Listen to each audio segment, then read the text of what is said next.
buntis. Tapos, Before ka mabuntis o after? before. Before masakit na. Kaya nabuntis ako nun. Kasi nilalig ako ng punan sa ilalim. Kasi Okay. Tama rin naman yun.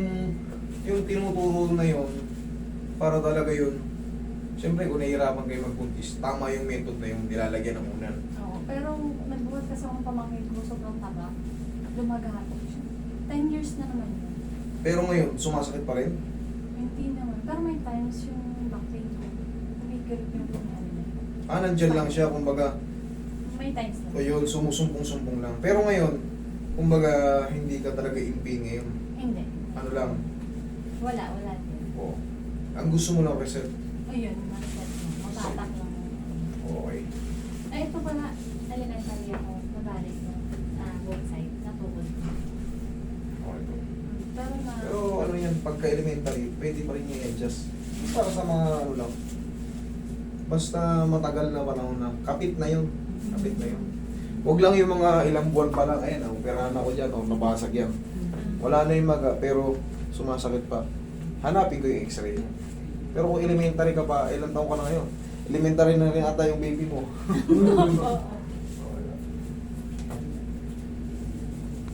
Relax na. Tayo ko, ma'am. Relax na natin. Okay, higang patagilid. Patagilid. Pabaliktad, baliktad. Yan, masaya na lang. Yan, okay. Yan, parang pang model. Okay, relax na. Ay, Kabilang sa'yo.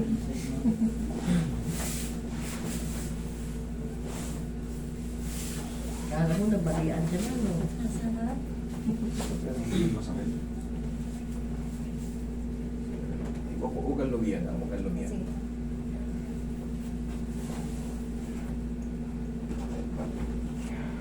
Relax na natin. Ay, ang sarap. Relax. Ay, tapa. Kabilang na. Okay, relax na. Yan.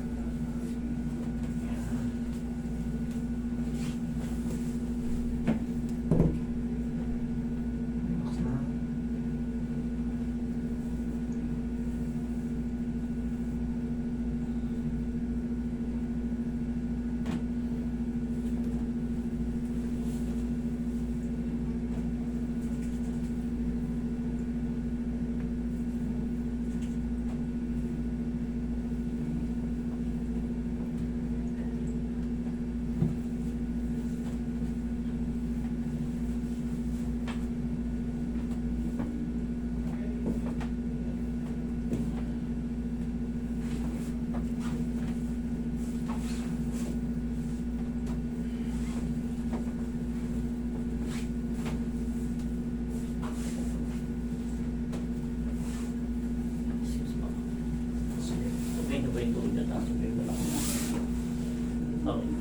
Yan, nagila sa dyan ang kamay. Yan. Relax na. Inhale. Exhale. Dyan ang mga.